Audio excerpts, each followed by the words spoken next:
ভয়াবহ পথ দুর্ঘটনা ফারাক্কায়। ফারাক্কা ব্লকের এনটিপিসি মোড় এলাকায় ভয়াবহ পথ দুর্ঘটনা। সূত্রের খবর, ভোর 3:30 নাগাদ 16 চাকার একটি গাড়ি ফারাক্কা 34 নম্বর জাতীয় সড়ক ধরে আসার সময় হঠাৎই নিয়ন্ত্রণ হারিয়ে বেশ কিছু ইলেকট্রিক পোলে ধাক্কা মারে। শর্ট সার্কিটের ফলে আগুন ধরে যায় গাড়িতে। ঘটনার খবর পেয়ে ঘটনাস্থলে পৌঁছায় ফারাক্কা থানার পুলিশ ও দমকল বাহিনী। পাশাপাশি ঘটনাস্থলে পৌঁছায় বিদ্যুৎ দপ্তরের আধিকারিকরাও। সাথে সাথে বিদ্যুৎ বিচ্ছিন্ন করে আগুন নেভানোর কাজে হাত লাগান দমকল বাহিনী। পরিস্থিতি নিয়ন্ত্রণে আনার পর গাড়িটিকে উদ্ধার করে ফারাক্কা থানার পুলিশ। জানা গিয়েছে, ঘটনায় গাড়ির চালক ও খালাসি পলাতক।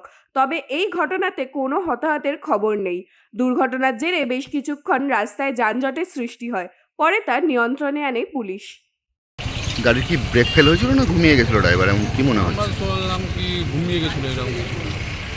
কোন জায়গাটায় হয়েছে এটা? এনটিপিসি মোড় এক্সিস ব্যাংকের সামনে। কতগুলো ইলেকট্রিক পোল ক্ষয়ক্ষতি হয়েছে বলে মনে করছে? প্রায় 3-4টে কারেন্ট ছিল সেই সময়? ছিল। আহতর কোনো খবর হয়েছে? আহত কিছু কেউ হয়নি।